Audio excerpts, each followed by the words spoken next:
오늘 찬송가의 그 주제에 관한 문제를 이제 오늘 또 계속하게 되는데요. 오늘 찬송가 주제의 성결한 생활입니다.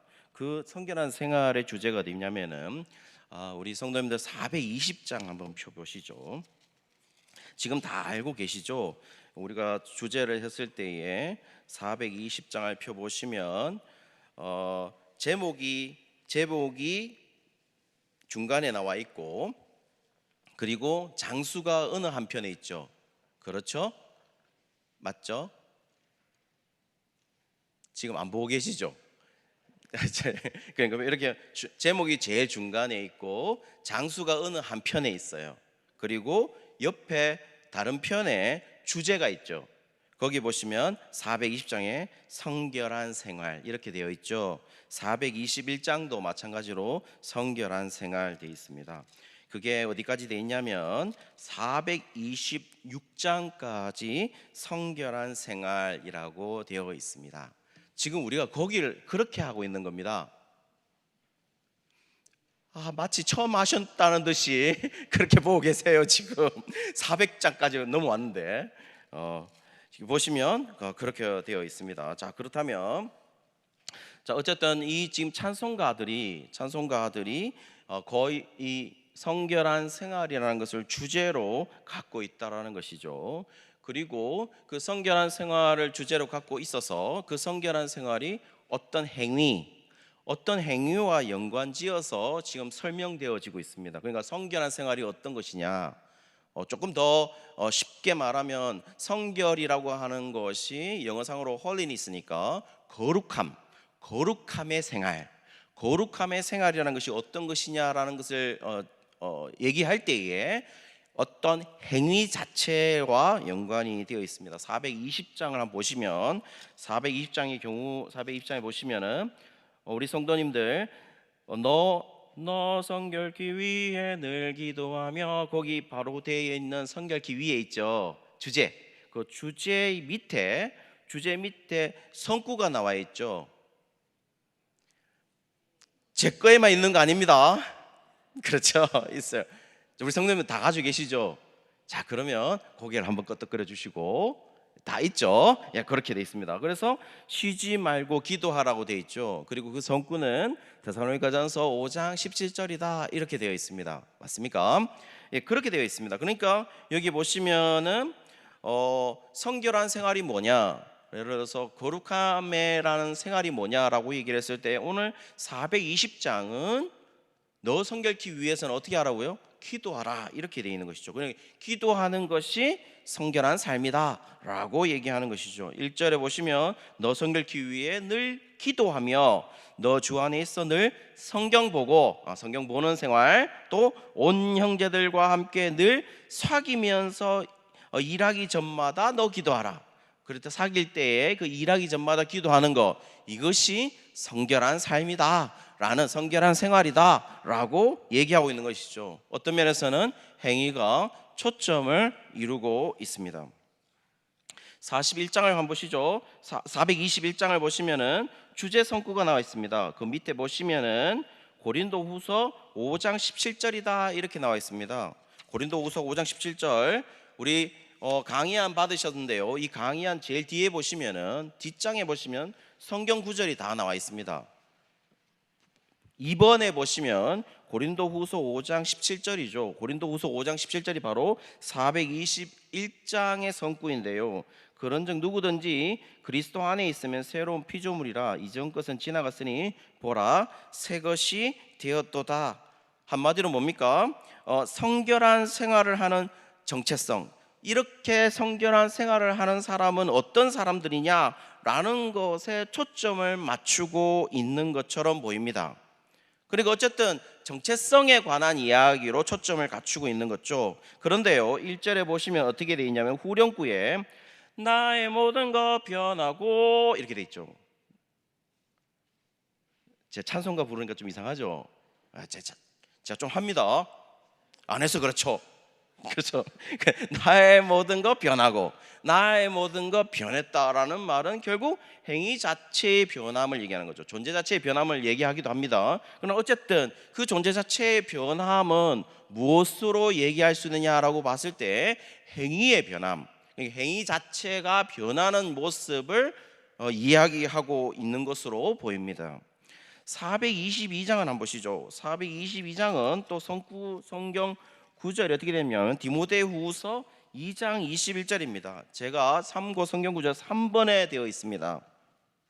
그러므로 누구든지 이런 것에서 자기를 깨끗하게 하면 귀히 쓰는 그릇이 되어 거룩하고 주인의 쓰심에 합당하며 모든 선한 일에 준비함이 되리라, 이렇게 되어 있습니다. 이게 성구라는 거죠. 이 찬송가를 만들게 된 성구라는 겁니다. 자, 그렇다면은 여기에서 말하고 있는 게 뭐냐면 성결한 생활에 쓰임을 받기를 간구하는 내용이죠. 그래서 주님이 원하시는 사람으로 쓰임 받기를 원하기 위해서 성결한 사람이 되기를 원하는 것. 다시 말해서 주님이 쓰실 사람들은 어떤 사람들이냐? 성결한 사람들이라는 겁니다. 그러면 어떤 것에 또 맞춰져 있죠? 그 성결의 의미를 갖추고 있으니까 결국 또 행위 자체에 조금 초점을 두고 있는 것으로 보입니다. 423장도 마찬가지일 텐데요. 423장을 보시면 먹보다도 더 검은 이 찬양입니다. 사도행전 15장 9절인데요. 믿음으로 그들의 마음을 깨끗이 하사 그들이나 우리나 차별하지 아니하셨느니라 라고 얘기했어요. 한마디로 뭡니까? 믿음으로 말미암아. 이 구절은요, 믿음으로 말미암아 하나님의 자녀가 되어서 우리가 어떤 삶으로 전환할 것이냐라는 내용을 표현하고 있어요. 다시 말해서 1절에 보시면 있죠. 먹보다도 더 검은 죄로 물든 마음이 어떻게 됐다는 거죠? 어떻게 변했다는 거죠? 흰눈보다 더 희게 깨끗하게 씻겼다. 한마디로 뭡니까? 확실한 변화입니다. 실제로 제가 보기에는 존재적 변화 같은데 이 존재적 변화가 우리에게는 존재적 변화라고 하는 것이 어떤 것으로 여기자면 행위의 변화로 자꾸 엮여진다는 것이죠. 어쨌든 행위에 자꾸 초점을 우리가 맞추고 있는 게 사실이에요. 조금 더 나가면 거룩이라는 걸 얘기할 때 우리는 거룩이라는 걸 얘기할 때 어디에 맞춥니까? 마음에 맞춥니까? 존재에 맞춥니까? 그렇지 않죠. 행위에 많이 맞추죠. 또 나만 그런 것처럼 이렇게 보고 계시는데 그렇지 않죠. 그렇죠. 그랬을 거예요. 그래야 됩니다.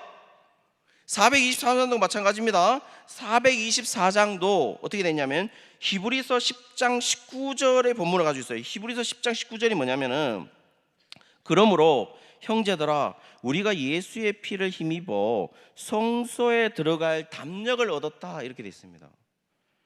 이게 무슨 말이냐 하면은 히브리서 보면은 성소에 들어갈 담력을 입었다. 그래서 뭐냐면은 그 다음 구절 20절에 보시면 어떻게 되냐, 휘장을 갈랐다고 예수님이 휘장을 갈라서 들어갈 수 있도록, 한마디로 지성소에는 아무도 못 들어갔죠.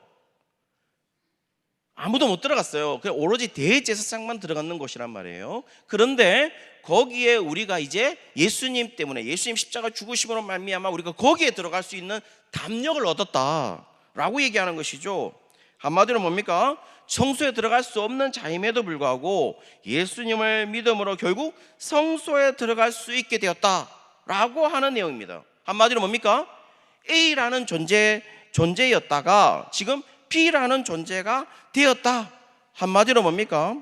존재가 변화되었기 때문에 뭘 얘기하는 겁니까? 그 존재에 맞는 A 존재였다가 B 존재가 되었어요. 그러면은 우리의 행동은 뭡니까? A 존재였을 때는 A 존재에 합당한 삶이 있고 B 존재였을 때는 B 존재에 합당한 삶이 있습니다. 그러면 그 삶으로 우리가 변화되는 것, 이런 내용들을 지금 담고 있다라는 겁니다. 425장은요 425장도 주제성구는 누가복음 22장 42절입니다. 이르시되 아버지여 만일 아버지의 뜻이거든 이 잔을 내게서 옮기시옵소서. 그러나 원대로 마시옵고 아버지 원대로 되기를 원하나이다. 여기가 바로 여기서 보시면 성결한 생활이 뭐냐라고 묻는다면은 425장의 대답은 뭐냐면은 결국 네 뜻대로 하는 게 아니고 네 마음대로 하는 게 아니고 바로 아버지 뜻대로 하는 것이다 라고 지금 정의하고 있다는 거죠. 누가요? 예수님이. 실제로 보시면 예수님 마음대로 하셔도 되죠. 되잖아요. 되죠. 예수님 마음대로 해도 되죠. 그런데 지금 예수님이 어떤 표현을 쓰고 있는 건가요? 내 뜻대로 하지 말아달라. 아버지 뜻대로 해달라. 그런데 우리는 뭐 예수님 정도도 아니면서 맨날 내 뜻대로 해달라고 얘기하죠. 그래 어쨌든 지금 성결한 삶이 무엇이냐라고 물었을 때 아버지의 뜻을 이루는 삶 이렇게 되어 있습니다. 426장은요 주제 성구가 시편 51편 7절입니다. 시편 51편 7절이 우슬초로 나를 정결하게 하소서 내가 정하리이다 나의 죄를 씻어 주시옵소서 내가 눈보다 희리이다 라고 얘기했어요. 한마디로 뭡니까? 죄의 회개와 관련되어 있죠. 시편 51편이 어디와 관련되어 있습니까? 누구의 그 회개입니까? 밧세바를 치어넣어서 다윗의 회개장이잖아요. 그러니 뭡니까? 성결한 생활이라는 것이 무엇이냐라고 물었을 때에 죄를 회개하는 것이고 죄를 후회함으로 통해서 그 죄의 자리에 다시 가지 않는 그 삶을 의미하는 것으로 보여요. 자 그러면요 찬송가가 얘기하고 있는 성결한 삶은 뭡니까? 찬송가가 말하고 있는 성결한 삶이라고 하는 것은 종합하면 이렇습니다. 죄인 되었던 인간이, 죄인 되었던 우리가 하나님의 은혜로 예수님께서 십자가의 죽으심으로 말미암아 깨끗하게 된 자들이 그 다음에 어떻게 살 것인가, 어떤 삶으로 나와야 되는가에 대한 물음에 지금 답을 하는 것이 바로 무엇이냐면 성결한 삶이다 라고 지금 찬송가는 대답을 하고 있다는 겁니다. 자 그렇다면요 이제는 우리가 여기에서 그칠 게 아니고 우리가 가지고 있는 진정한 질문이 뭐여야 됩니까? 우리가 가지고 있는 질문은 물론 찬송가는 그렇게 얘기할 수 있습니다. 물론 찬송가도 성경적이어야 되죠. 그러나 지금 우리가 성결의 의미를 보다 선명하게 밝히기 위해서는 성결이라는 것이 성경에서는 무엇이라 말하고 있냐는 거죠. 한마디로 말해서 성결이라는 것이 잘 나타나진 않지만 똑같은 원어로 표현되어 있는, 그러나 한국어로는 다르게 표현되어 있는 거룩함, holiness, 이거는 과연 어떻게 표현되어 있느냐라는 것입니다. 구약의 경우 한번 보십시다. 구약의 경우를 보시면은 성결이라는 단어가 나오는 여호와의 성결이다 이런 말이 있습니다. 출애굽기 39장 30절과 28장 36절 거의 동일합니다. 뒤에 보시면 참고 성경 구절이 있는데요. 그들이 또 순금으로 거룩한 패를 만들고 도장을 생기같이 그 위에 여호와께 성결이라 새기고 이렇게 돼요. 그 성결이 됐죠. 그 성결 뒤에 마지막 28장 36절도 거의 비슷합니다. 그러면 그 성결이라는 단어가 히브리어로 뭐냐면 코데시라는 단어입니다. 코데시라는 단어이고 한국어로 번역하면 어떻게 되냐면 이 성결이라는 단어를 사용하고도 있지만은 무엇보다도 한국어로서는 가장 많이 사용되는 게 거룩, 성소 또는 성도, 거룩한 자라는 표현들에서 그런 표현들에서 단어가 이 코데시라는 히브리어가 사용된다는 겁니다. 구약에 보시면 379회 정도 사용되어져 있습니다. 제가 다 세렸냐? 아니죠. 프로그램이 다 있습니다. 코데시라는 379회가 나옵니다. 정확한 의미가 뭘까요? 이 코데시라는 이 성결이라고 표현되어 있는 이 거룩이라고 표현되어 있는 정확한 의미, 히브리어가 가지고 있는 이 코데시라는 의미를 다 포괄할 수 있는 의미는 실제로 성결, 거룩, 이런 성소, 성도라는 것이 있지만 정확한 의미는 분리의 의미가 있습니다. 분리, 구별. 이게 바로 코데시의 의미입니다. 신약의 경우 보실까요? 신약의 경우도 분명히 있습니다. 성결이라는 단어가 있습니다. 성결이라는 단어가 로마서 1장 4절에 나옵니다. 우리 뒤에 성경 구절, 참고 성경 구절에 보시면 10번에 보시면 성결의 영으로는 죽은 자들 가운데 부활하사 능력으로 하나님의 아들로 선포되셨으니 곧 우리 주 예수 그리스도시니라 라고 되어 있어요. 자, 여기 보시면 이 성결의 영으로다 이렇게 되어 있습니다. 여기에 헬라어가 있습니다. 헬라어가 하기오시네, 하기오시네. 하기오스가 거룩이라는 뜻이거든요.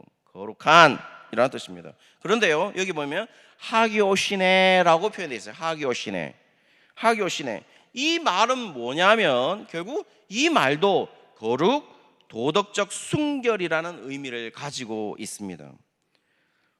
또 다른 성경 구절 보시면 고린도후서 7장 1절에도 보시면 그런즉 사랑하는 자들아 이 약속을 가진 우리는 하나님을 두려워하는 가운데서 거룩함을 온전히 이루어 육과 영의 온갖 더러운 것에서 자신을 깨끗하게 하자라고 되어 있어요.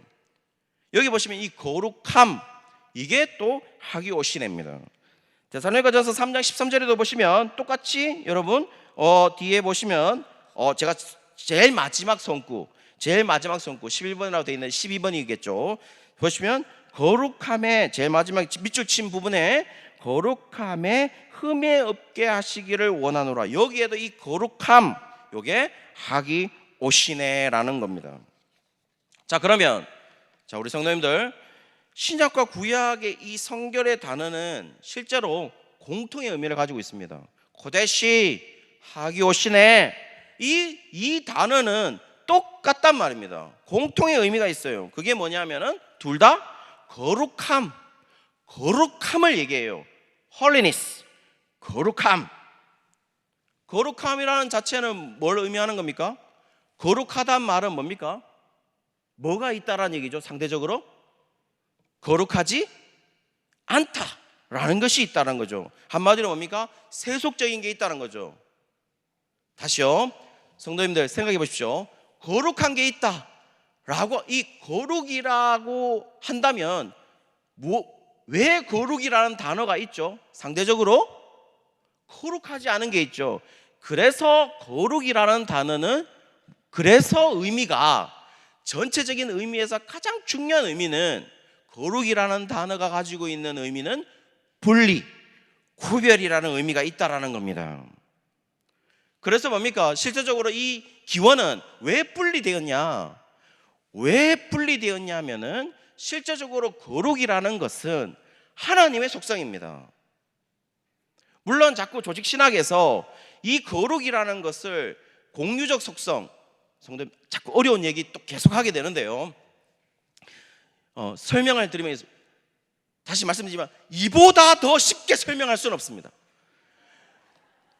공유 속성, 하나님이 가지고 있는 속성이라고 얘기했을 때 공유적 속성이 있고 비공유적 속성이 있다는 겁니다. 공유적 속성이라는 것은 인간과 함께 가지고 있는 속성, 비공유적 속성이라는 것은 하나님만 가지고 있는, 공유하지 않는다는 겁니다. 그러면 어떤 것이 있겠어요? 전지전능한 거, 이런 거는 어디겠어요? 비공유적 속성이죠. 전지전능해요? 다 하는 거 아니잖아요. 다시 얘기합니다. 전지전능한 거 뭐겠어요? 비공유, 편재성, 어디나 있는 거 뭐겠어요? 비공유, 여러분이 어디 있는 거 아니잖아. 여기 있잖아요. 지금 여기. 비공유적 속성이죠. 공유적 속성은 거룩, 선한 것, 이런 것들은 공유적 속성이라고 얘기해요. 그러니까 한마디로 뭡니까? 인간이 어느 정도는 가질 수 있는 그런 속성들, 공유되어 있다는 겁니다. 하나님과. 그런데요, 분명히 알아야 되는 게 있습니다. 공유적 속성이라고 했을 때 인간이 거룩할 수 있습니다. 예, 그렇게 거룩할 수 있거든요. 그런데 그 거룩과 하나님의 거룩은 분명히 구별이 됩니다. 분명히 구별되어 있는 거예요. 하나님의 거룩을 우리가, 하나님이 거룩한 만큼 우리가 거룩하다? 이거는 있을 수 없는 일이죠. 그러니 뭡니까? 지금 그런 구별이 되어 있다는 겁니다. 문제는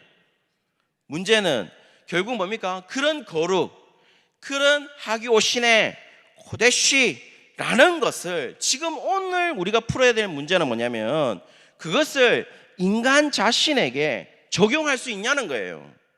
인간의 삶에 적용하는 게 가능하냐는 거예요. 인간의 삶을 보고 거룩하네 라고 말할 수 있냐는 거예요.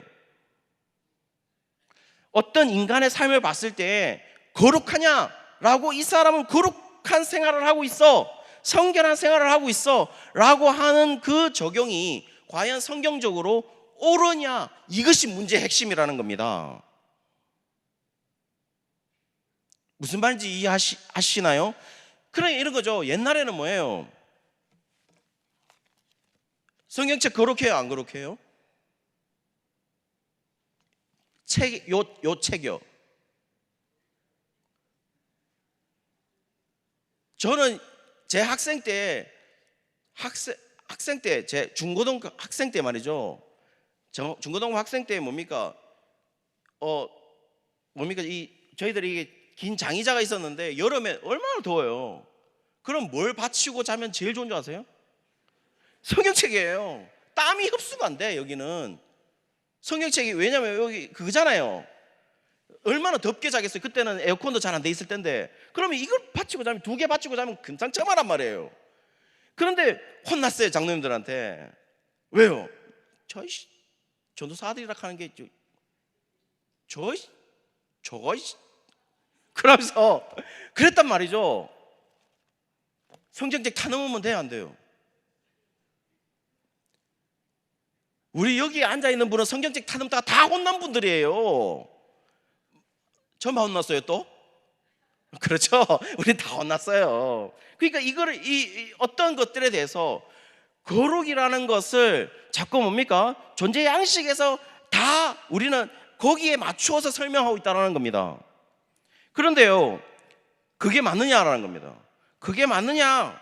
어떤 삶을 보고 저건 거룩한 삶이야, 성결한 삶이야, 이게 맞느냐는 것이죠. 어떤 삶의 양식에 대해서 적용하는 게 맞느냐. 우리가 이걸 비교하기 위해서 좀 색다른 걸 준비했어요. 우리 교단 가운데, 우리 기독교 교단 가운데 어느 교단이 있는 줄 아십니까? 성결교단이 있습니다. 성결교단 어떻게 생겨났는지 아십니까? 성결교단 다 모르기 때문에 준비했다는 겁니다.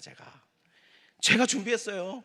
그래서 성결이라는 의미가, 우리나라에 성결교단이 있어요. 그러면 그 사람들은, 그 교단 안에서는 이 성결이라는 의미를 어떻게 볼까요?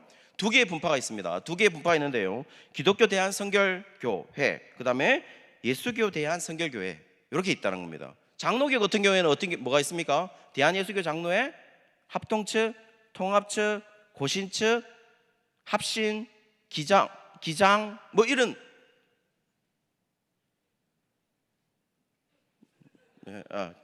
대한예수교 장로회 아니죠. 그건 기독교 장로회죠. 기장은 아니고요. 합동 측, 통합 측, 고신, 합신, 이렇게 있습니다. 그럼 그런 교단들처럼 성결교단에서는 2개가 있습니다. 기독교 대한성결교회와 예수교 대한성결교회. 이거 왜 나눠졌을까요? 이건 WCC 가입 때문에 나눠진 겁니다. WCC 가입을 하지 못하겠다라고 얘기해서 떨어져 나온 교단이 뭐냐면은 예수교 대한성결교회입니다. 예수교 대한성결교회. 우리도 마찬가지입니다. 대한예수교 장로회 합동측과 통합측이 왜 나눠졌냐고, 이건 WCC 가입 문제였대. WCC 세계교회협의회, 거기에 가입하는 것이 옳으냐 아니냐, 거기에 가입하지 못하겠다라고 빠져나온 데가 어디냐면은 바로 합동측입니다. 어디일까요? 내일교회. 통합하면 안 됩니다. 우리는 합동이에요. 합동. 그래서 여러분, 지금 예수교 대한성결교회는 결국 기독교 대한성결교회. 그러면 기독교 대한성결교회가 이 성결의 정의를 내렸어요. 여러분 강의 안에 보시면 앞에 나와 있습니다. 성결이라 함은 그리스도로 말미암아 성신의 세례, 성령의 세례입니다. 성령의 세례를 받음이니 곧 거듭남 후에 신앙으로 순간에 받을 경험이다. 야, 이런 어려운 말이 어디 있습니까? 다시요. 보시면은 성령의 세례를 받았어요. 그러면 곧 거듭난 후에, 이 거듭남은 중생을 얘기하죠. 중생, regeneration. 중생을 후에 신앙으로 순간에 받을 경험이다 돼 있습니다. 성도님, 저를 다시 보시죠. 이게 얼마나 어려운 설명들입니다. 성결교회 교단도 잘 모를 거예요, 이 사람들. 저를 보십시오. 간단한 이야기예요. 성결교는 뭐냐? 성령 세례를 받았다는 거죠. 믿었다는 겁니다. 믿으면은 결국 뭡니까? 믿으면 중생이 된다는 거죠. 중생 후에 신앙의 삶을 살다가 그 순간에 받을 경험이라는 겁니다. 자, 그러면 성결교단에서 우리가 말하는 것은 그게 아니야 라고 하실지 모르지만, 어쨌든 다른 교단에서 이해하고 있는 것은 절대 이단은 아닙니다. 이단이 아니에요. 우리 지금 이단을 설명하는 게 아닙니다. 지금 우리 개신교 안에 정교단, 옳은 교단에서 교단 신학이 조금씩 달라요. 그 교단 신학이 다른데, 그 교단 신학에서 지금 뭐라고 하냐, 거듭난 후에, 성결이라는 것은 거듭난 후에 신앙에 받는 순간이다. 한마디로 뭡니까? 거듭난 후에라 했잖아요. 그러면 중생을 거치고 신앙생활을 하다가 시간적 순서가 분명히 있다는 겁니다. 거듭남이 먼저고 그 다음에 신앙을 하다가 그 신앙에서 받는 경험, 그것이 바로 성결이다 라고 하는 거죠. 어쨌든 뭡니까? 시간적 순서가 있다는 거죠. 그리고 뭡니까? 또 넘어가서 이 은혜는 원죄에서 정결하게 씻음과 그 사람을 성별하여 하나님을 봉사하기 위해 현저한 능력을 주신다라는 겁니다. 다시 또 저를 보시죠. 아주 간단한 설명입니다. 자, 그러면 뭡니까? 신앙생활을 함에 있어가지고 그 신앙생활은 뭐로 한다는 겁니까? 우리 능력으로 한다고? 아니, 그게 아니라 하나님의 능력을 주셔서 그렇게 한다. 어떻게 하도록요? 하나님 능력으로 성결한 삶을 살도록, 한마디로 뭡니까? 성결에 이르도록. 그러므로 뭡니까? 그 다음 구절입니다. 사람이 의롭다함을 얻음에 신앙이 유일한 조건된 것 같이 성결도 오직 신앙으로 얻는 은혜다. 요 지금 말씀드린 요 구절은 뭐와 똑같으냐면, 지금 우리 합동측, 그러니까 개혁교단에서 말하고 있는 교단, 개혁측 신앙, 개혁주의 신앙, 개혁파 신학과 지금 우리 교단이 말하고 있는 겁니다. 우리 교단이 개혁교회 전통에서 왔잖아요. 너무 모르는 것처럼 보시고 계시는데 우리는 개혁교회 전통에서 왔어요. 자, 그러니 뭡니까? 요 뒷부분은 지금 실제로 개혁교회에서 얘기하는 거와 똑같습니다. 그런데 위에 부분은 조금 다릅니다. 나중에 다시 설명드릴 텐데요. 그러면 예수교 대한 성결교회 입장에서 성결의 의미를 봅시다. 또 적어놨습니다. 뒷장에 보시면 이렇게 되어 있습니다. 우리는 예수의 대속적 보혈과 성령 세례로 말미암는 성결을 믿는다라고 되어 있어요. 다시요. 우리는 예수의 대속적 보혈과 성령 세례로 말미암는 성결을 믿는다. 지금 요 두 개가 어디에 있는 건지 아십니까? 이 교단의 헌법에 있는 겁니다. 헌법. 우리 교단도 헌법이 있을까요, 없을까요? 우리 교단이 있어요. 있습니다. 그런 것처럼 거기 있는 겁니다. 자, 그러면 이제 저를 보셔야 됩니다. 자, 그러면 지금 이 성결이라는 의미를 어떻게 설명하고 있느냐? 성결교단은 지금 성결이라는 것은 어쨌든 중생 이후에 이루어지는 2차적인 축복이다라고 말하고 있어요. 다시요. 성결은 뭐냐? 성령 세례 이후의 2차적인 축복인 것이죠. 이거는 뭐와 똑같은 거예요? 성도님들, 반틈도 못 했는데 이미 시간 다 갔어요. 다시요. 저를 보십시오. 아주 중요한 겁니다. 우리 교단에 있는 신학을 이해하면서도 우리가 성결이라는 게 뭔가를 정확하게 이해했으면 좋겠어요. 우리 지금 말하고 있는 성결 교단에서 얘기하고 있는 것은 물론 이게 이단은 아닙니다. 성경 해석의 차이겠죠. 그런데요, 중생 이후에 이루어지는 2차적 축복이 바로 성결이라고 생각하는 거예요. 예를 들어서 이건 오순절과도 비슷한데요. 우리 교단으로 말한다면 순복음 교회. 순복음교회가 바로 2차 중생, 2차 축복, 이걸 의미하고 있어요. 한마디로 뭡니까? 성령 세례를 받는 것과 성령 충만을 받는 것이 다르다는 겁니다. 지금 여기 성결은 뭐예요? 중생을 받는 것이 1차 축복이고 그 다음에 성결은 2차 축복이라는 거죠. 오순절을 순복음교회는요, 순복음교단은 어떻게 합니까? 1차 성령 체험이 있고 2차 성령 체험이 있는 거죠. 1차 성령 체험은 어떻게 이루어집니까? 믿음의 즉시로 성령이 임하니까 당연히 체험되어지겠죠. 2차 성령 체험은 뭐로 2차 성령 체험을 간주합니까? 오순절 같은 경우에는 은사죠. 방언이나 예언이나 모든 것들, 우리 은사라고 말하는 것들, 그런 것들에 의해서 2차 성령의 세례를 받는, 축복을 받는, 충만을 받는 그런 표적들이 있다라고 생각하는 것들입니다. 자, 그렇게 얘기하면서 결국 뭡니까? 성결교단은 중생 이외의 성결은 뭐냐? 이 2차 축복에 해당되는 것이다. 그리고 나서는 또 뭐라고 얘기하냐면은 그것과 또 비교해서 다음 설명이 되는, 이런 모든 것들이 인간의 노력으로 얻어지는 것이 아니라 믿음으로 순간적으로 얻어지는 것이다. 요 설명은 또 뭐냐면은 이 설명이 바로 우리 교단 신학과 또 동일한 겁니다. 왔다 갔다 한다는 것이죠. 왔다 갔다 한다는 거예요. 이 모든 것들이 결국 뭡니까? 성결이라는 것은 성령의 사역이기 때문에 성령 세례라고 불려지고 있어요, 실제로. 그러면 지금 정확하게 말하면 이렇습니다. 성결교단이 왜 생겼느냐? 성결교단은 18세기에 존 웨슬리는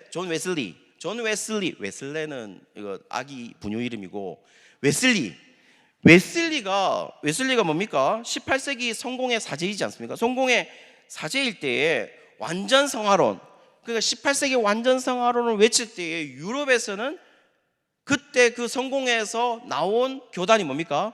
감리교가 되겠죠. 존 웨슬리의 완전 성화론을 따라서 유럽의 성화들. 그런데 미국으로 19세기에 건너가서 미국에서 이 완전 성화론을 따라서 발달된 교단이 뭐냐면 바로 성결교단입니다. 성결교단.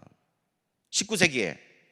자, 그러면 존 웨슬리가 말하고 있는 이 성화의 단계가 뭐냐면 중생, 초기 성화가 있고, 그 다음에 중간에 우리가 마지막에 영화, glorification, 이 영화가 바로 완전한 성화인데요. 이 완전한 성화고, 그러니까 뭡니까? 초기에 중생할 때 초기 성화, 그 다음에 영화, 완전한 성화, 이 중간에 점진적 성화가 있다라는 거예요. 세 개의 성화의 단계를 거친다는 겁니다. 그러면서 뭡니까? 이 완전한 성화, 이게 뭐냐라고 물으실 때 이것이 성결이라는 겁니다. 한마디로 뭡니까? 성화 있고 중생이 있고 그 다음에 뭐가 있다는 거죠? 성화가 있고 그 다음에 뭡니까? 영화가 있는데 영화가 있는 게 아니라 성결이라는 성화의 결과물이 있다라는 겁니다. 자, 이것이 우리 교단과 맞느냐? 우리 교단과 맞지 않습니다. 우리 교단과 맞지 않아요. 지금의 이 모든 시간적 순서를, 우리도 구원의 서정이라는 것이 있어요. 소, 중, 회, 신, 칭, 수, 성, 성령 해가지고 앞에 자만 외우는 거죠. 소명, 중생, 회심, 신앙, 치기, 수양, 성화, 성도의 견인, 영화. 이 정도 되면 박수가 나와야 되는데 아니요. 이렇게 외웠다는 겁니다. 이렇게 외웠어요, 시험 칠 때. 그러면서 뭡니까? 결국 이런 것들을 우리도 구원의 서정이 있지만 이 구원의 서정을 시간적 순서로 이해하지는 않습니다. 그러니 뭡니까? 개혁자들이 이 소명, 중생, 회심, 칭의 이런 순서들이 있지만 이 순서를 시간적 순서라 생각하지 않은 이유는 뭐냐면은, 어떤 사람은 지금 제가 총 9가지를 얘기했잖아요. 9단계. 그런데 어떤 사람은 5단계, 어떤 사람은 4단계 이렇게 얘기했단 말이에요. 왜요? 시간적 순서로 말할 수 없으니까. 그게 개혁파 신학의 사람들의 생각이에요. 그런데요, 철저하게 지금 이 성결교단에서 하고 있는 거는, 그리고 웨슬리가 하고 있는 거는 뭐냐면은 결국 시간적 순서를 의미하고 있는 것으로 보인다는 겁니다. 그러냐? 그렇지 않다는 겁니다. 그러면 시간 순서를 가지게 되면 우리가 어떤 것을 보게 되냐면, 마치 거룩해지는 거, getting holy. 한마디로 뭡니까? 우리가 만약에 어떤 삶을 살아가다가 거룩한 게 뭐냐라고 해서 거룩의 지수가 마치 뭡니까? 주유소에서 기름을 넣듯이 거룩의 지수가 올라가는 것처럼 보인다는 겁니다. 믿음도 어떻습니까? 믿음 좋은 거와 믿음 나쁜 거는 뭡니까? 믿음이 적은 것과 믿음이 많은 거는 어느 곳으로 어떻게 나눠집니까? 초신자, 중신자, 마신자는 어떻게 나누는 겁니까? 그러면 그게 믿음의 연한으로 나눌 수 있는 거예요? 믿음이 좋다는 말은 어디서부터 좋은 거예요? 그러면 이런 말들 속에 우리는 뭐예요? 자꾸 어떤 것을 치수화시킨다는 거, 카운트한다는 겁니다. 계량화한다는 것이죠. 물리적으로 본다는 겁니다. 유물론적으로 본다는 거죠. 그러냐? 그렇지 않습니다. 구약도 그렇고 신약도 그렇고, 구약에는 모든 정결, 성결, 거룩 다 어디에 초점을 맞추고 있냐면 제의적인 요소, 제사에 맞추고 있어요. 제사. 모든 게 어디에 나타나냐? 전부 다 모세오경에 거의 많이 나타나요. 제사의식 속에서 성결하라, 거룩하라, 정결하게 하는 것이다. 이게 다 뭡니까? 코데시라는 말이 나온단 말이에요. 그러면 거기에서 거룩해지는 게 중요한 거냐? 제사를 드리면 그들은 거룩해진다고 생각했을까요? 그렇지 않다는 겁니다. 그들은 뭘 가지고 있었냐? 우리가 제사할 수 있는 사람이야. 제사할 수 있는 사람. 우리는 하나님 앞에 제사할 수 있는 사람이야. 결국 뭡니까? 구별의 의미를 가지고 있었다는 거죠. 제사할 수 있는 사람과 제사할 수 없는 사람의 구별이 있었다는 겁니다. 많은 사람들이 아까 성경에 중에서 너희가 거룩함을 온전히 이루라, 고린도후서 7장 1절 보고 거룩함을 온전히 이루어. 거룩함을 온전히 이루어? 그러면 여기는 조금 덜 거룩했다가 이쪽에는 좀 더 거룩하고 이렇게 되어지는 것이냐? 내가 이루는 거냐 이게? 라고 얘기했을 때 우리가 분명히 봐야 될 것이 있어요. 고린도후서나 데살로니가 전서는 누구에게 보낸 겁니까? 바울이 지금 어디에 보내는 거예요? 고린도 교회에게, 그리고 데살로니가 교회에게 보내는 거잖아요. 결국 뭐에게 보내는 겁니까? 믿지 않는 사람에게 보내는 거예요. 그렇지 않죠? 믿는 그리스도인들에게 보내는 거잖아요. 교회에게 보내는 거잖아요. 그러면 바울이 설명하고 싶은 게 뭘까요? 바울은 결국 거룩해질 수 있는 자와 거룩해질 수 없는 자를 철저하게 구분하고 있다는 거죠. 거룩해질 수 있는 자와 거룩해질 수 없는 자의 철저한 구분은 뭡니까?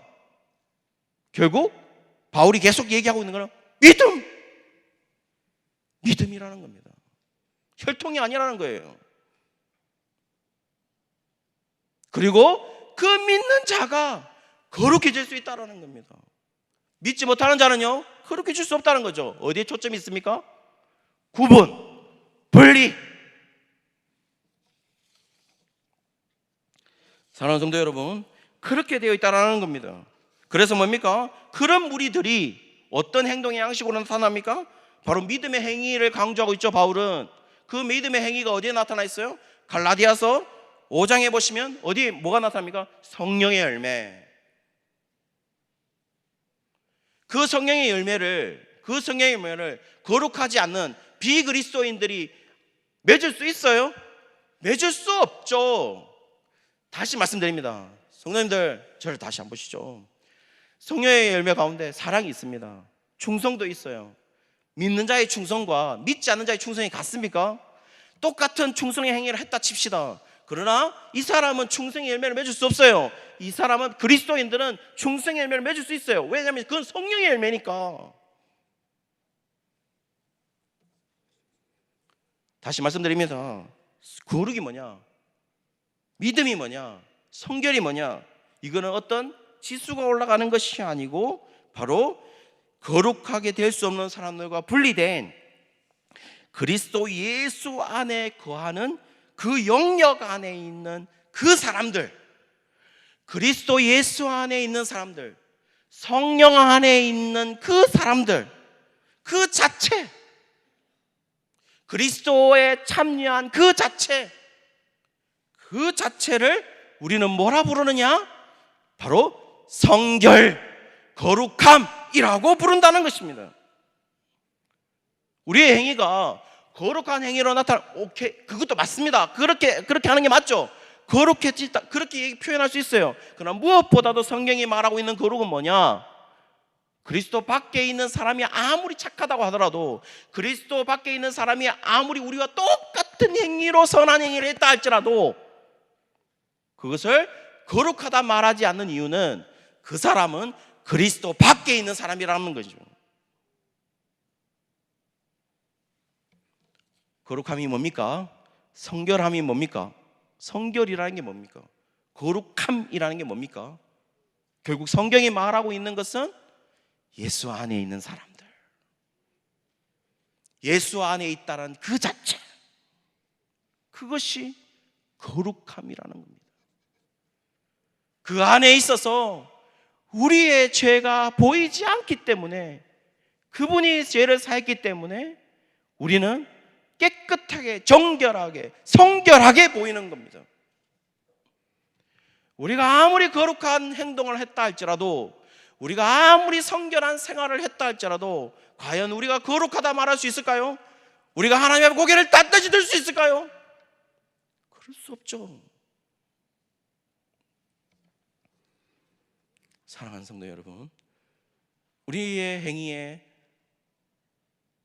우리의 선택, 그러니까 우리의 행위에 우리를 선택하고 말고가 정해져 있지 않듯이, 결국 무엇에 정해져 있느냐? 우리가 어디에 있느냐? 우리가 그리스도 안에 있느냐? 그리스도 밖에 있느냐? 우리가 성령 안에 속한 삶을 사느냐? 아니면 육체 안에 속한 삶을 사느냐? 거기에 우리는 성속, 거룩과 속됨이 구별되고 있다라는 것입니다. 사랑하는 성도 여러분, 우리는 어디에 있을까요? 혹시 그래요, 우리가 실제 삶에 나는 진짜 거룩하지 않다, 그런데요, 그거는 그렇게 거룩 지수가 올라가는 게 아닙니다. 거룩하다 이렇게 말하는 게 아닙니다. 거룩은 지수 자체가 없어요. 우리는 여기에 앉아서 하나님 앞에 예배하고 하나님 앞에 찬양하고, 그것만으로도 우리를 어떻게 판단하시냐? 거룩한 백성이다, 성도다, 이렇게 우리는 불려지는 것이죠. 사랑하는 성도님들, 우리는 성도입니다. 우리는 성도입니다. 그걸로 자부심을 가져야 되죠. 다른 것으로 자부심을 갖지 마시고, 우리는 여전히 성결한 생활을 하고 있습니다. 왜? 하나님이 그렇게 성도로 부르셨기 때문입니다. 그것을 알고 우리가 축복 안에 있는 그 1차적 축복, 2차 축복은 없습니다. 1차 축복에, 그 축복에 우리가 누리며 살아가는 우리 모든 내일교회 성도님들 되시기를 주의 이름으로 축원합니다.